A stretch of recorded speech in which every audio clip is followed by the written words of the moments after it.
Okay, sorted. Okay. So, So we know when what you we're start. talking about. Do you want to introduce it, Jim? Yeah, okay. So we're today talking about the concept of interdependence because we both feel really inspired by this concept, and it just seems to be the answer to how to make life work, amongst other things. But it's also interesting because it's the opposite of narcissism. So, as we are identifying and realizing that narcissism is everywhere and even within us, and it's coming at us from everywhere in society, we're trying to be the antidote. And that's naturally what's happening to both of us and to many other people. And I've noticed when I've talked about interdependence, it really resonates with people. And a lot of people haven't heard it put that way. Um, so do you want to start, Tim, with what it means to you Mm. and why you think it's important? Yeah, yeah, thank you. So yeah, in my life, this is, if I look at the tapestry of my life, it's a relatively recent thing. But one of the key revelations in it is that we all have needs and we all have desires and different requirements, and we're all social creatures. And the big revelation for me is that we no one person can meet all of that for another, or I think it's very, very rare, in my experience, that ever happens. So it's so rare, in fact, that which is why most marriages fail and why most relationships fail. Well, conventional relationships anyway, because of that. And so we're sold this whole story from the day we're born through religion and through society, culture, etc., that's how you do it. And that's, you meet someone, you get married, you have kids, blah, blah, blah, and live happily ever after, except that doesn't happen. And so we're sold this lie, even through the entertainment industry, we're sold this lie through so many routes. And then you realize, as you say, it comes out of this narcissistic system that's purposely kind of trapping us in this illusion, and then we wonder why it all goes wrong and why we're so unhappy. And so the flip side, once you start looking at this interdependent stuff, is to say, oh, hey, actually, what if it wasn't all about one person and putting and expecting all those needs to be met by that one person? What if it was about a collective? What if it was about multiple connections, and interdependence really is what that's about? So it's having multiple good connections in our life where those different needs can be met and expressed. But the beauty of that as well is that it's, instead of, in monogamous relationships, for example, where that is that kind of need and desire is there to be more social in our expression and our connection.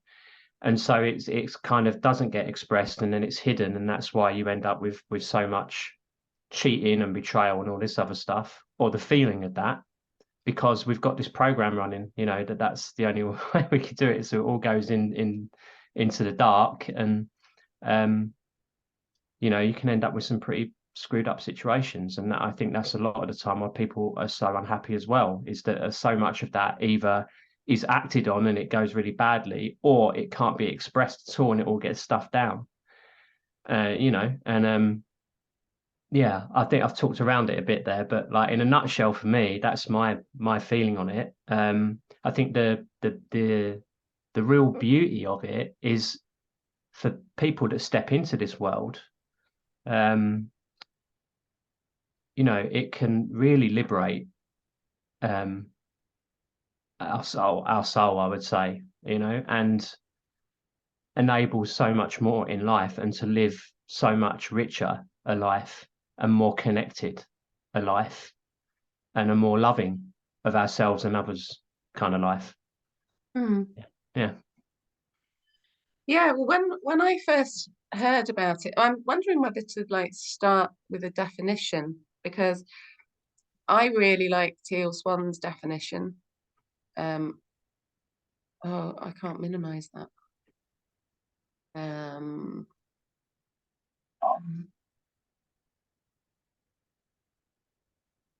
Right, yeah. Can you still see me? Yeah.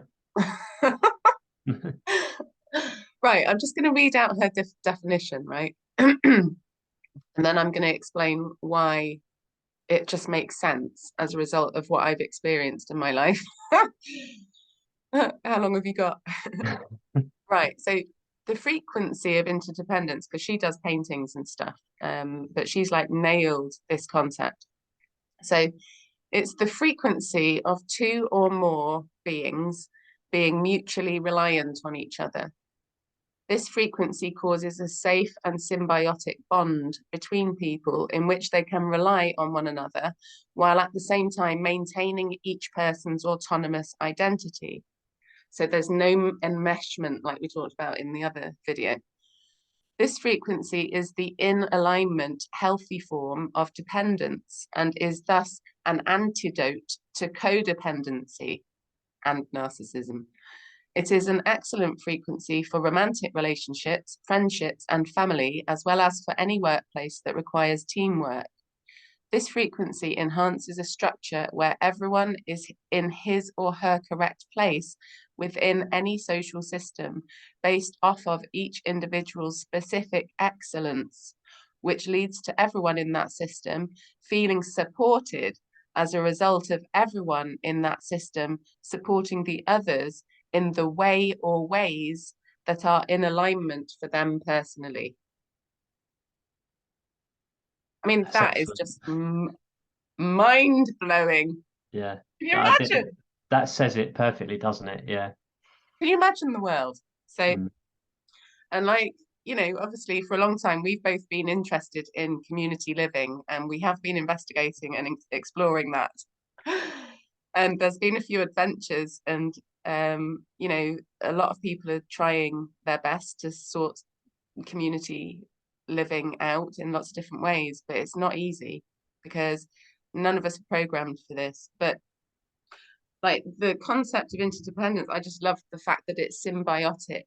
And like when this is used in business, this like stimulates economic growth. Like there's no like I win, you lose going on, which is basically narcissism. Like it's win, win. So interdependence equals win, win.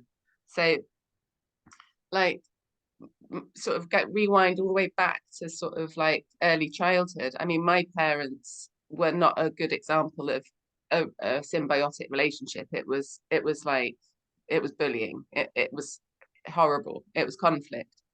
And it was just enmeshment. Like everyone was kind of stuck together and feeling everyone else's pain. And it was just like And the no one depths of was, codependence as well. yeah, that like we were forced into a narcissistic bubble of our own, all of us, because when when you're not getting your needs met and you're not even allowed to have needs, then you do basically it's every man for himself, and that's what happens, and you can't avoid that.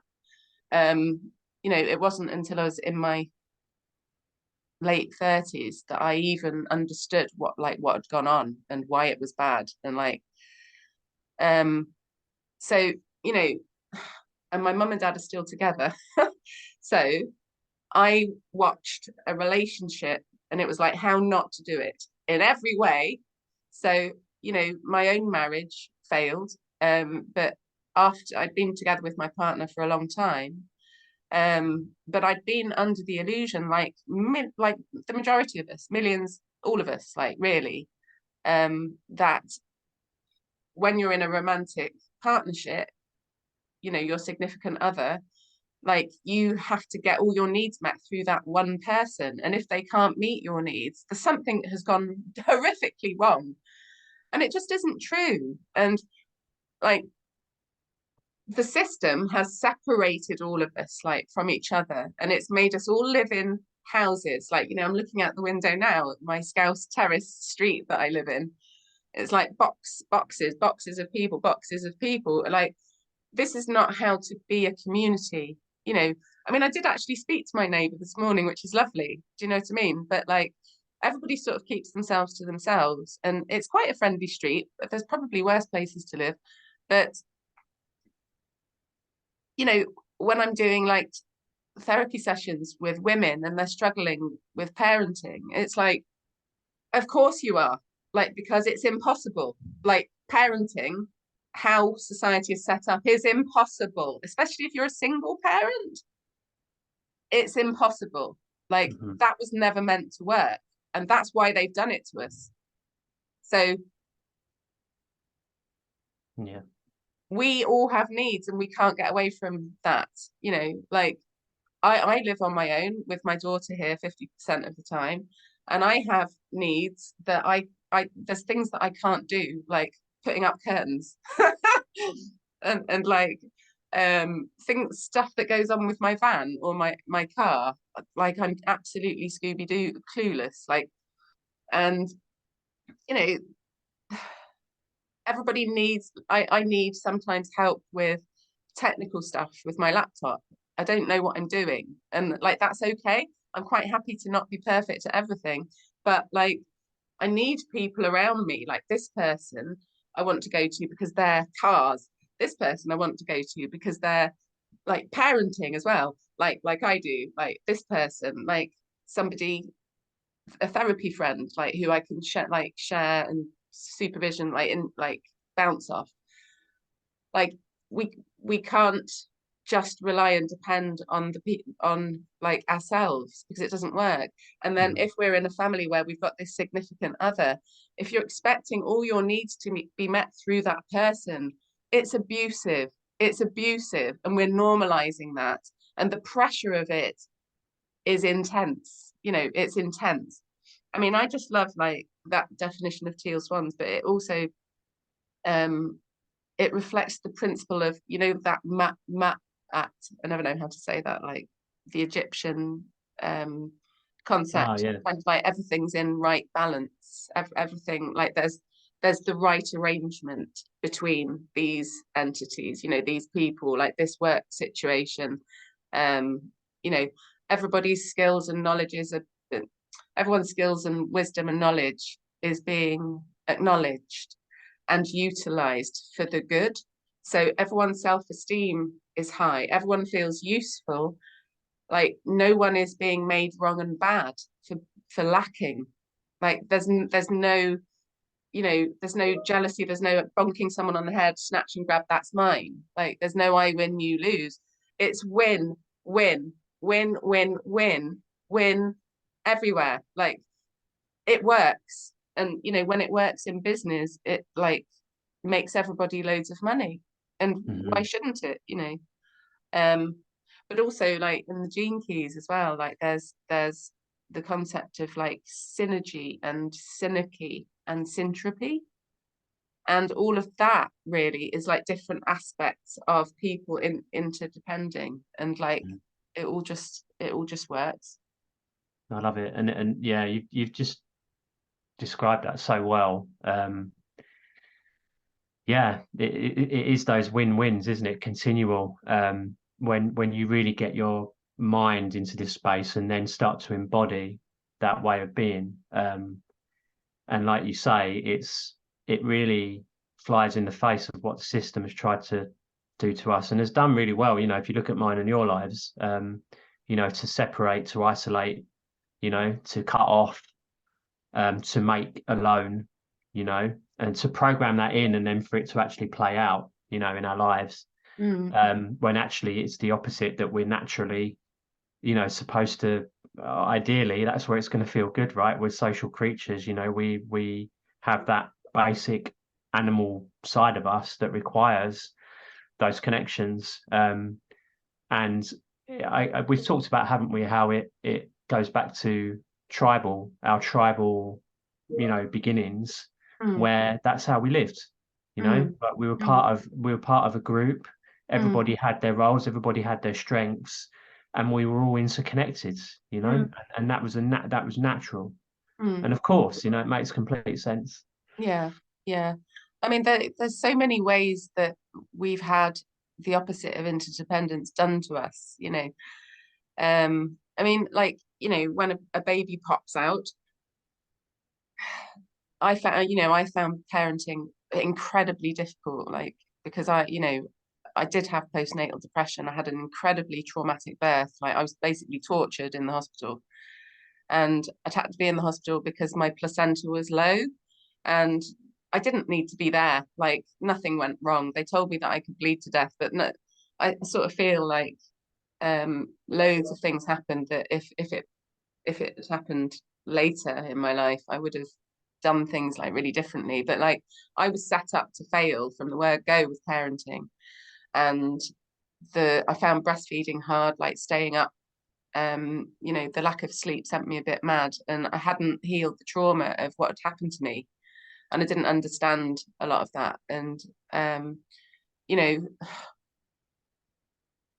women who are and men obviously, like, who are struggling with parenting, doing it on their own. And obviously some extended families do exist. I mean, Liverpool is a great example of that, where I live. Like, there's Nan, there's like all this extended community, and like it's a perfect example of interdependence in some ways, but like not always.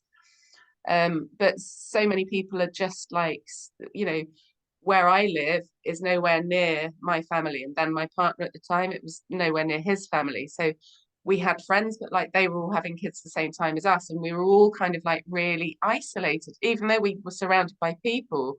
We didn't have the help, like we didn't have the access to the help. So we're just slowly going mad. Mm, And like in a community, in a tribal community, the baby would be passed to the auntie, and then the granny, and then the uncle, and then like that child would be raised by a village, and there would be other adults and significant people looking out for that child, and it wouldn't, all the burden of responsibility wouldn't just be on you. And that's how we've been designed. That's like human design. So we've got so far away from how we're designed. Like, we need to give ourselves a break and go, right, of course I'm suffering. mm, I understand why this is so painful, because mm, we're so far away from ourselves. mm, And like, as soon as you start to realize that something that you're trying to achieve is impossible the way that you're doing it, you can start to relax into, right, how do I figure out, how do I get my needs met? What do I need that I'm not receiving? Because mm, then also from a therapy perspective, if you like look at your current circumstances, what do I need that I'm currently not able to, I can't gratify myself, I can't do this myself, like this is outside my skill set or experience, like I need an elder, or I need like somebody with a different level of fitness or a different like understanding of the world. Like, mm, um you can go back to your childhood and go, well, when I was a kid, what did I really need that I was not getting from my parents? So for yeah, me, it was encouragement, love, everything, like, recognition, like autonomy, creative expression, self-expression, like being able to grow, being able to develop, being able to experiment, explore, react, expand, like, you know, if you go back to your early childhood and you realize you didn't have so many needs met that were prerequisites to your thrival, then as an adult, of course you're suffering. You yeah, know, like, you can figure this out though. Like, you don't, once you've seen this stuff and how you've been set up to fail, you can kind of feel better about failing, mm. because There's it was some, inevitable. Like, we mm, had to fail in order to get this new system, this new earth, this new world, mm, like, mm. established. So interdependence is the way forward. Yeah, yeah, absolutely. It's like cornerstone, isn't it, really, of major change in our lives, and living a happier, fulfilling life. There's something really important in there you said about how we've gotten away from ourselves, and I felt it was important to, you kind of said it though, but I felt it was important just to touch on that point again, that yes, we have, but it's people need to hear, I think, doubly so, that it's not their fault, and that it's not the person that has created this life for themselves, and that's why things are so hard and so isolated and all the rest of it. It's been forced upon us by society, by religion, by the system, by this narcissistic, frequency that wants us all miserable, because it can, it can feed off us and use and manipulate and control us. But yeah, it's I think just making a point to say it's not anybody's fault. It's the system. It's the whole thing, that we've lived in, that's made it that way for us. No, yeah, it's just so true. I mean, you don't realize what's been done to you until you wake up, and not everyone's woken up yet. It's happening. But as soon as you start to see that you've been enslaved and taken from the right back at the beginning of your experience. So, and our parents, like, whether we like it or not, they all did that to us, but they had that done to them, and the previous generation did that to them. And have things got better? things have like come to a head, that's for sure, and it's needed to. We're breaking free, aren't we? I think that's the thing at this point in human, history. There's such a great number of us now breaking free of that cycle that's been there for so long. And we're going to have it all. Yeah, absolutely. Well, that for me is one of my favorite. Like, I'm so glad you said that. It's one of my favorite phrases. I'm having it all, and why not? It's like whatever it takes, so that we can have it all. Everything that we, like you were saying, it goes back to our core needs, understanding what our core needs actually are. What do we really need in life? What are those top things that are must-haves?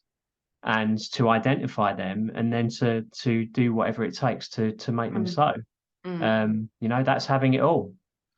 I actually think one of the hardest parts of this journey, the hardest part is waking up and realizing how fucked over you've been, like, quite by everybody, and the system, and how it continues and it just keeps going, and how that's like, they've designed it so that it goes against human design. I think one of the hardest things is, sorry, I just hear some post arriving, sorry. Is releasing yourself, healing yourself from that situation. So becoming separate enough from the people around you, because it kind of like is a bit of a paradox. You need to kind of separate from the people you're enmeshed with in order to join back in with the people that you want to be not enmeshed with, but people that you want to be connected to and depending on, and that you want to depend on you. So it's about benefiting from people depending on you, which is kind of like, wow, like that's new. But it just works kind of in both directions. If everyone's benefiting from from being seen and heard and felt and acknowledged, like, yes, please, like all of it. But the hard thing is actually, who am I and what do I need? Because in order to connect in the right way and to have this symbiotic thing going on, you have to have connected to yourself. And connecting to yourself is not something that happens automatically if you've been systematically disempowered from the word go. it's really hard, you know, Mm. really hard. I'm still working on it, you Me know. too. Me too.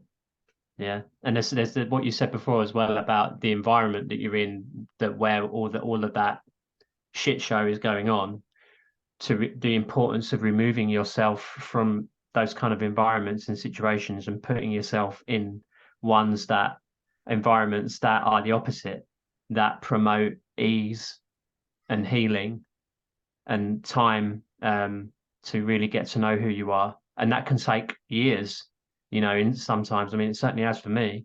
But you know, I like you know, I left my, you know, family environment in my 20s, and you know, it's taken many years to really know who I am, or get closer, I think, to knowing who I am. But I think you're spot on. You know, we have to do that, and also remember, recently we are talking about Teal, how she says the best way to the best place to put yourself in terms of environment is the polar opposite to what you grew up in. So Mm, if you grew up in England, one of the best places you can go to in terms of environment to really have those reflections that are going to enable healing and change within you. She said, go somewhere like South America, because that's the antithesis of the culture and the environment and the way of living that we've got here. Just one mm, example, you know. mm, mm. Yeah.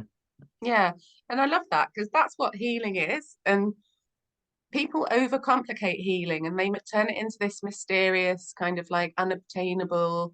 Oh, you know, you got to struggle and suffer and meditate like for 100 years to sort of like become enlightened and all of that. But like, all it is experiencing the opposite of what you have been wounded by.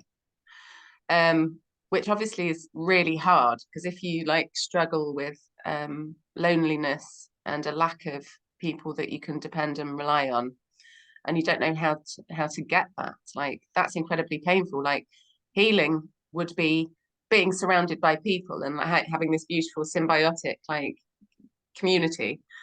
It's hard to rearrange your life so that you're receiving that, and to rearrange your energy system to like release boatload of early childhood trauma so that your frequency matches up to that experience that you're looking for. Like it can take years and years and years, but like if you look at your own needs and how what level of met are they, and to even identify them in the first place is like a massive step forward and will accelerate progress. It's kind of like there are really simple things like this. Like once you understand the concept of interdependence, you can look at your life and you can figure out what's working and what isn't working. And like another way to do that, really simple way that I use with my clients, when particularly with relationship issues, is, well, you know, in order for a relationship to work, you have to have a balance of give and take.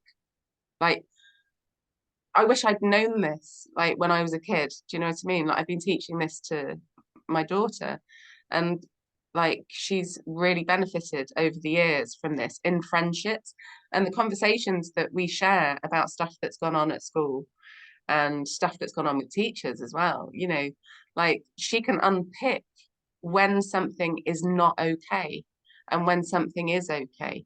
So she already like has a strong sense of who she is. Mm-hmm. So when someone is treating her badly or bullying her or disempowering her, she feels it and she looks at what's going on, and it's not hard.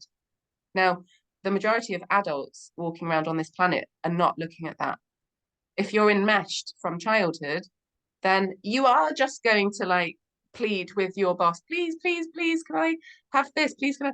You are going to see them as like bigger than you or more powerful, or kind of, you know, Yeah. in like marriages, in close personal relationships, there's gaslighting going on, there's abuse, and people aren't even seeing it. It's invisible, particularly in the middle classes, I have to say. Like, you know, Mm. it's quite shocking. Oh, I love what you just talked about. Yeah. Yeah, I guess like you say, the opposite of enmeshment, and being able to give that wisdom to our children. And again, that comes back to that thing of as well of when we're in that more tribal setting, and we've got that interconnectivity. Of course, it's so much easier as well to give that to children. Mm, All of those different bits of wisdom mm. that are going to mean their lifestyle and their sense of self is going to be so much better than it otherwise would have been. Yeah. But I mean, Mm. also, if you think about interdependence in terms of things like that we as individuals really struggle with, like decision making and even owning stuff that you don't want to see, like healing, if you have got people in your tribe or in your community that can call you out and hold you accountable for things that they've seen you do, or the ways that you've been, or the ways that you've made them feel, or you might have disempowered. And we all do it, but like, we've got so many blind spots, and that's just humanity. That's just who we are. And of course, the narcissistic part of this would like us to nail it every time and like get everything right, um, and not admit to something, I don't want to be seen as wrong and bad, like, because I'm not. But like we all actually are. And like if we can have a community that helps us like acknowledge the dark as well as the light, then there's so much growth there in Mm. like a really natural and healthy way. But like also making decisions, like we've all become so disconnected in the last few years, particularly. And I'm so happy to have a couple of people that I really trust, but it's literally a couple. And there are so many people that I don't trust as a result of things that have happened in the last few years, and differences of opinion and medical choices, Hmm. things like that. Hmm. Um, but yeah, having people that can help you decide things like, Yeah, what do you think? What do you think? Like, we and need you don't those have to, reflections, don't we? yeah, and you don't Mm. have to do what those people say, but like it can give you a broader perspective of the thing that you're facing. Mm. And the worst thing about decision making, when it feels like a dilemma or it feels difficult or it would mean you'd have to change your life or have a difficult conversation, sharing that burden and then not feeling on your own with something incredibly hard is everything. Yeah, yeah, It absolutely. moves you to the solution, Mm. it opens up the energy, it takes away the stuckness, because you can learn to trust yourself more that way as well. Like you're not stuck in this, I don't trust myself Mm. Yeah, mode. yeah, and that's just another example, isn't it, of why we need people. Mm, The more reflections we have in mm, terms of people, mm, the better we're going to be, I think, at moving through um, mm, parts of ourselves and areas of our lives and difficulties sometimes. You just made me think though about before when we were talking about needs, um, like a kind of an easy way to start out when when we're trying to identify our needs, which is the Maslow's hierarchy of needs, which I think is a quite well known thing out there. But that's really good to look at that pyramid and understand, what areas of our lives aren't an issue and we don't really need to focus on, or areas where it might be a particular issue, like I don't know, family, for example, or belonging. And what I like to do with people is to score each of those areas, in that table, and then in terms of how good it is for them or how comfortable they are with it versus how bad it is. And then the lower the score, the more focus we should put into that area to work out, well, okay, these are my needs, they're not being met. And at least then you're properly identifying where your needs aren't being met. And then you can move on to how do I meet them? So mm, that's a really good one, I think. mm, mm. Yeah, it it's just like, in my head when I think about the future and that this is the direction that we're going, it blows my mind because we've never experienced the potential of this. Like, we can have magical relationships and friendships where this is already happening, and we're so lucky to have found each other. Do you know what I mean? But the majority of us, particularly people on the spiritual path, like, our frequency changing has taken us away from our comfort zone and the people that were around us that we thought were right for us. And now we're figuring out that actually they weren't. They were at the time, and we thank them for the wisdom and everything that they've shared. But, you know, we're going into this kind of like new adventure, and like, no, we don't know how it's going to turn out, but like the idea of this synergy and this interdependent, like the way that it will unfold and build on itself is mind-blowing, you know. And I'm so excited to sort of like see how that goes, you know, because there's loads of like that's synergy, because I remember talking to you about this, and we were trying to figure out which is which, you know. Well, syntropy means kind of connectivity and solutions, you know.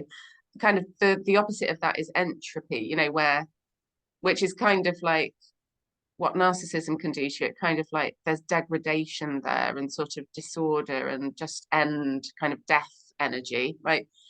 You know, syntropy, just being connected, is going to open out your life chances and your potential, and like solution focused like opportunities and people and the right, you know, the right alignment of everything, the right job, the right person, the right partner, the right kids for my children to be with, you know, the right everything. And that's like woven into interdependence perfectly. And then synergy means combined action, so or combined operation, basically, you know, with a mutually advantageous kind of win-win. Yes, please. And then synergy, which is kind of like anarchy, you know, which I am a fan of. So anarchy is basically self-government. So synergy is kind of rule, like everyone's doing that, but doing it together. So it's sort of like connected anarchy. It's and also in synergy, it's about, like we were saying earlier, each person in that group or in that operation is in their best position, where they can work most effectively and be of most benefit to other people, and other people of most benefit to them. Because like I'm staggered by, when I look around at clients and friends and stuff, how many people hate their job. Like, I've had jobs that I've hated and I've left them. Yeah. And then, you know, it was the best thing I could have done. But you have to go there, unfortunately, in order to know what you don't want, so that you can be more conscious and move towards what you do want. But if you hate what you're doing every day, like, nothing good can come of that, can it, really? Because you're not getting any feedback about yourself, so you can't grow. Like, if you were doing something that you loved, you would get positive feedback, because anything that you love to do, you're probably good at and are probably an expert at. And then your positive vibration is just going to sort of overflow and assist like everybody else around you. It just makes sense. Yeah. It's I guess part of this journey in life that we sign up for is going from one extreme to the other, you know, going from one, not extreme, but a pole, I guess, of a state of being, you know, where you're disempowered, you're alone, disconnected, and you go through this journey in life of transformation and integration and knowing yourself. And then you come out the other side of that, where it's the opposite, where it's connected, aware, loving of yourself and others, you know, empowered, free, sovereign, all of these things. but yeah, I guess this is why part of why we're doing this, is to help people on that journey. I think one of the biggest ways that the opposite of interdependence has been normalized as well is when people are compromising. And this is a really touchy subject. When I've talked to people about this, some people have been very defensive, quite understandably, because we're taught that it is virtuous and good and right to shut parts of ourselves down and make sure other people are happy.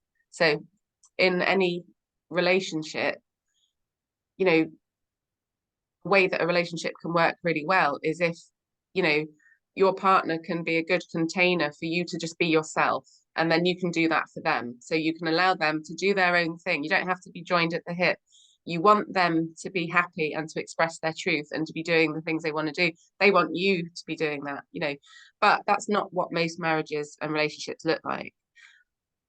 More often than not, like, people believe in compromise. So you kind of make a contract, whether you know that you're doing it or not. You make a contract with yourself and with your partner to suffer for them. Why? Yeah. Please And stop then doing that. yeah, and then what are contracts? Contracts are usually bits of paper between people that don't trust each other. So you're just setting yourself up for a foul, aren't you? Yeah, which is why usually it doesn't work. There's no interdependence there. It's a belief in I need to suffer so that you will love me, and vice versa. And it doesn't work. So if you're in a relationship where you're compromising, you need to figure out, like, why am I agreeing to being in this pain for this person? Like, is there a better way? I wonder what the better way is that could serve both of us. I wonder how there is a win-win here, because there probably is one. And if there isn't one, you're incompatible with that person. And that's brutal, brutal. But unfortunately, if you have to compromise for long enough, and you're signing up and you're agreeing to being in that pain for that person, for long enough, it will collapse in on your head and you'll have to get out of there, because it's inhumane to do that to yourself and to allow someone else to do that to you, and for you to do it to that person, which it will be going in both directions. So we don't need to compromise. If we're needing to compromise, if we're needing to shut part of ourselves down, or give part of ourselves away so that someone else can be happy, there's something wrong. And sometimes that is the red flag that shows you that you're in the wrong relationship. But it's an incredibly painful journey. It doesn't necessarily mean that there's anything abusive happening, really. But then that then gets us also into another area which should probably do another talk on, which is about attachment, and how we view and value our connections, what are healthy versus what are unhealthy attachments, and nearly all of them are unhealthy. In society, I think. So yeah, but yeah, I completely agree. Yeah. So I think, maybe a good way to conclude is to sort of encourage people to look at their lives and look at their relationships. So not just your significant other and your kids, but I would say especially your significant other and your kids. Like, what are they reflecting to you, and how are you experiencing your situation? Does it feel like I win, you lose? Or does it feel like win-win? And if it feels like I win, you lose, it doesn't mean that it's not fixable, and that there isn't adjustments that are quite simple that you could make to feel better. But if you are experiencing I win, you lose in every area of your life, there are definitely things that you can do that could change everything. And then as soon as you start to change your energy in one way, you will see it reflected like elsewhere. But interdependence, I believe, is possible. And we're not there yet, but we're going in that direction. And really, that's all there is. Like, it's the only way. Like, it's the only way. Like we have to Yeah, have and balanced relationships where there's mm, equal give and take. and that it when we're for each of us that are ready, it is up to each of us to step into that, understand what it is, map it out, make sense of it, and then when we're ready, to start to embody that Mm. way of being, way of living. Because it's not something that's just going to happen out there in the world while we sit on the sofa. We've You we've have to got start. we've got to do it. You Yeah. have to be conscious. So start to do that with one other person, like, one other person who really understands you, gets you, receives you, like admires you, and like, appreciates and benefits from, what you're doing and how you're being in the world. Like connect Mhm. with that person. If you haven't got that person in your life, then find them. Find one. Find Like one. join groups, like get on Zoom calls, like, just go in that direct. It doesn't matter if it's online, if it's in person. Um, Mm, just go in the direction of that and consciously ask for that and just mm. like draw it into your life, and then Yeah. just be patient and like watch the show. Yeah, and then yeah, definitely. And then from there, see where it grows, see what other connections are possible and how you can grow that interconnected way of living. Mm, Yeah, for sure. I feel like that's for those of us that are ready, it's some obviously people are already doing it, and we mm, can draw inspiration from them as well. mm, But it's yeah, I feel it very, very much so as well. It's where we're headed. mm. It's the antidote. Mm, It's yeah, exciting. yeah, yeah. Hmm. Okay, do you want to stop there? Yeah, yeah, yeah. Okay. All right, well, I'm just gonna like say a little bit about my sessions because I've been meaning to do that on the other videos and I just forget every single time. So now I've got like a card here. I'm organized. So if you're interested in booking a session with me, there are multiple ways that I can help you access your subconscious information that is waiting to liberate you through your trapped emotion. So I do EFT tapping, the emotion code, and quantum healing. So get in touch with me by clicking below. And also Tim's going to be sharing some of his information for me to put underneath videos. Yeah. So yeah, thanks for putting that on there. So I'll put the link to my website and a brief about what I do. But just in summary, very quickly, I specialize in taking people into the core of their being and identifying whatever it is that's holding them back in their lives or causing them, you know, discomfort or problems, and helping them liberate themselves from that. And there's a variety of different tools and mechanisms involved I won't get into now, but yeah, and obviously I do talks as well, like this one. And yeah, well, that will all be on the website too. But yeah, the if you can put that information below, Jen, that'd be great. Cool. Okay, thank you for your time. Thank you too. Really good. Uh,